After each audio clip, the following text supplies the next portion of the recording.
Superstar Pride a explosé tous les réseaux avec Painting Picture. Après avoir accumulé des millions de streams et une place au top 25 du Billboard, il a failli être la tête d'affiche du rap. Mais alors qu'il était au sommet de sa carrière, le rêve se changea rapidement en cauchemar, car Superstar Pride a été accusé du meurtre de son coiffeur, des accusations dont il ne se relèvera jamais. Superstar Pride, de son vrai nom Kadarius, est né à Sardis, dans le Mississippi, au début des années 2000. Sardis, c'est plutôt calme, il y a un peu de criminalité, mais pas au niveau de villes comme Compton. Pride, comme tous les ados de sa génération, kiffe le rap, mais lui, il faisait surtout partie des gens qui en faisaient. Donc vers 15 ans, il va enchaîner les petits freestyles juste pour faire kiffer ses potes. Même si la musique, ça lui plaît, c'est que son plan B. Il pense pas qu'il pourrait en vivre, donc il continue ses études. Parce que son vrai but à ce moment-là, c'est de devenir joueur pro de basket. Il joue au basket au niveau universitaire et tout se passe très bien pour lui. Sauf qu'il va se rendre compte qu'il n'avait pas le niveau et va se retrouver à taffer dans le magasin de son oncle pour une poignée de dollars. Like, what was your job? Man, my uncle got a car job. He build motors. So you were like a mechanic?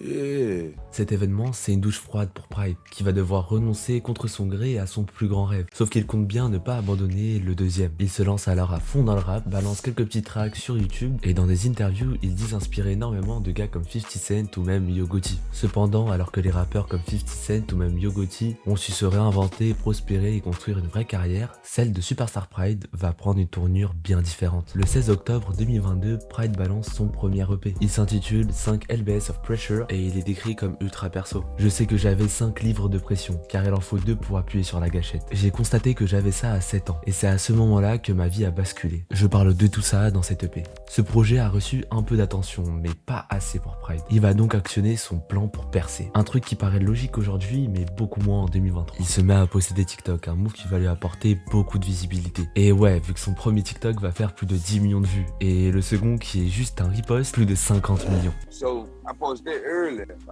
By noon, it was at like 2.2. La raison due au succès de ce morceau n'est pas celle que vous pensez. C'est pas vraiment que grâce au flow ou aux lyrics. Le son a créé une trend à cause de sa coupe de cheveux. Les gens trouvaient sa coupe complètement ridicule et c'est même devenu un mème. Les gens lui ont alors demandé mais pourquoi il a fait une coupe aussi hideuse et on apprend que c'est grâce à son oncle. He told me, he was like, I'm finna give you superstar haircut. And he was like, I want you to have your own haircut.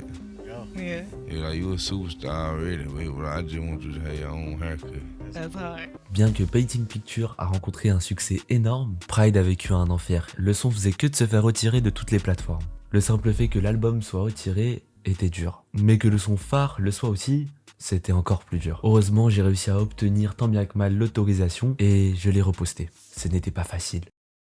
Il décroche rapidement un contrat chez le label United Masters, le son atteint la 25e place des Hot 100 et obtient même la certification or. Il enchaîne avec un autre freestyle du nom de No Gun No Knife. En voyant que tout marche, il quitte le travail de son oncle et se met vraiment à fond dans sa carrière. Il semblait qu'il allait avoir un vrai avenir solide, contrairement aux autres rappeurs qui n'arrivaient pas à reproduire leur succès. Sa musique était comme une bouffée d'air frais dans le rap à l'époque, monopolisée par la drill et la pop. C'est comme ça qu'il est perçu par tout le monde, comme la relève du rap. Mais malheureusement, il allait prendre une décision qui allait ruiner sa vie dans un futur proche.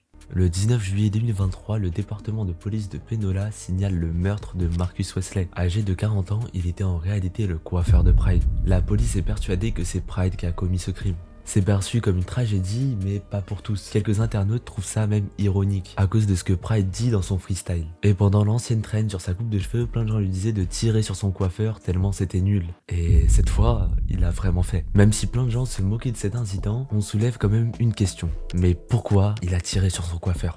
Dans une interview, la grand-mère de Marcus, témoin de la scène, dit avoir vu Pride et son petit-fils rentrer dans le mobil-home. Quelques minutes plus tard, une dispute a éclaté. Marcus sort du mobil-home en courant quand il se prend 2 balles à bout portant tirées par Pride. Young man was following them, shooting at him, and he finally shot him down. Pride a tiré au moins 3 fois sur sa victime, puis pointé l'arme sur sa grand-mère et l'a menacé de la tuer si elle le dénonçait. Fell here. He shot about 3 times after he fell, and he walked over to me, and he pointed the gun at me and asked me if I was going to tell it. Pride comprend vite qu'il est foutu. Il prend son pick-up et s'enfuit. Ce qui devait débuter une énorme chasse à l'homme a fini plus vite que prévu, parce qu'il se rend très rapidement à la police. Ce qui est plutôt drôle vu qu'il l'avait prédit avant.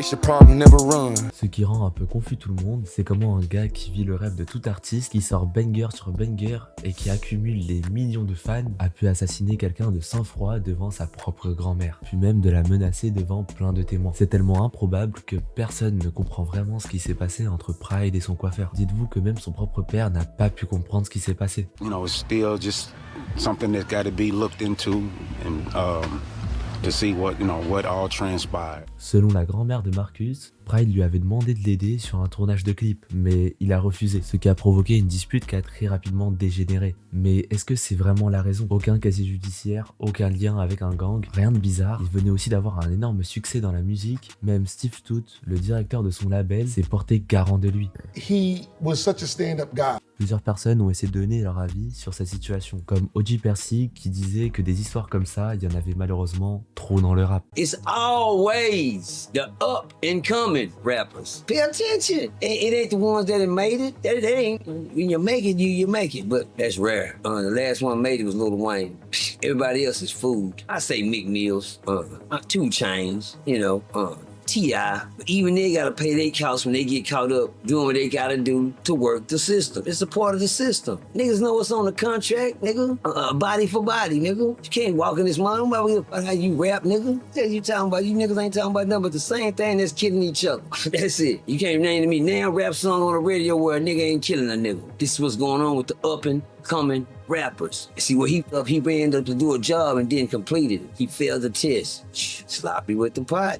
You gotta mop granny and all. You gonna kill it? That one in the handbook, nigga. Up and coming. Les policiers sont vraiment les seuls à avoir trouvé la vraie raison. Le shérif de Penola dit que 2 jours avant le meurtre, la famille de Pride avait signé des papiers pour qu'il aille faire un petit check-up mental, vu qu'il le trouvait grave bizarre en ce moment et différent. En effet, dans le dernier son avant l'incident, il laissait entendre qu'il avait quelques petits soucis mentaux.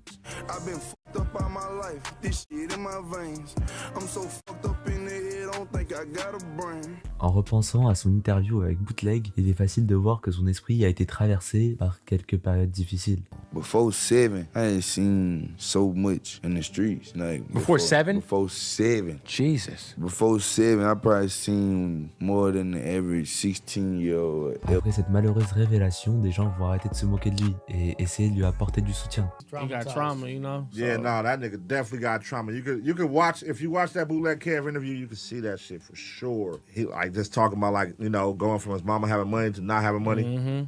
To realizing he was broken and like he was traumatized for sure. Beaucoup de gens vont comparer la carrière de Superstar Pride à celle de Hot Boy West, qui a lui aussi fini derrière les barreaux. Je savais qu'il n'avait pas toute sa tête. On le remarque juste dans son regard. Les jeunes un peu lents d'esprit comme West et lui sont souvent engloutis dans la rue, même si elle déjouait tous les pronostics. Même avec tout le soutien du monde, en décembre 2024, Pride va rentrer en prison sans caution. Et sans bonne représentation juridique, il attend son procès indéfiniment. En plus, son label United Masters a fini par le lâcher, le laissant seul face à cette épreuve. Mais même avec tout ça, Pride garde la tête haute et reste optimiste. À son 22e anniversaire, il va poster 7 stories visant à donner des nouvelles à ses fans en disant « Joyeux anniversaire, No Gun No Knife vient d'atteindre les 2 millions de streams. Je veux remercier tous mes fans d'avoir été là avec moi. Je rentre bientôt. » Mais sa dernière audience était le 3 septembre 2023 et rien n'a été dit à ce sujet depuis. Donc difficile de le revoir à la maison aussitôt. Il a quand même poursuivi son coiffeur avec un flingue, lui a tiré dessus à plusieurs reprises, a menacé sa grand-mère et a fait un délit de fuite. Même s'il s'est rendu à la fin, ça enlève pas toutes ces dingueries qu'il a fait avant. Faut comprendre que c'est avant tout un meurtre prémédité et vu qu'il a un avocat commis d'office, ça va être dur de le faire sortir rapidement. Mais bon, qui sait où cette histoire peut nous mener.